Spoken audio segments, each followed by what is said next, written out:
கீழே விழுந்துட்டா அதை எடுத்து கொடுக்கிறதுக்கு 100 பேர் ஓடியாருவான்டா. அதை அவங்க எடுக்க கூடாதுன்னு அதுக்கு முன்னாடியே என் பிள்ளை எடுத்துருவான்டா அந்த துண்டை.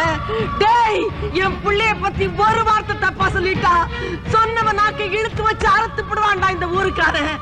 எந்த ஊர்ல என்ன பிரச்சனைனாலும் என் பிள்ளை தான்டா முதல்ல போய் தீர்த்து வைப்பான். அப்பேற்பட்ட என் பிள்ளைய கட்டி வச்சு அடிச்சுட்டேன்னு என்கிட்டயேடா வந்து சொல்றேன்.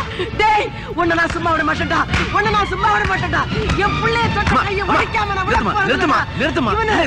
இவனை என்ன பைது இல்லப்பா, இவனை சும்மா விட கூடாது. சும்மா இருக்கியா? எழுந்துப்பா, எழுந்துரு. இல்லைங்க, நான் தான் பெரிய தப்பு பண்ணிட்டேன். நீ புரிஞ்சுக்காம தப்பு பண்ணிட்டேன்னு எனக்கு நல்லா தெரியும். ஐயா, எங்க ஊருக்கு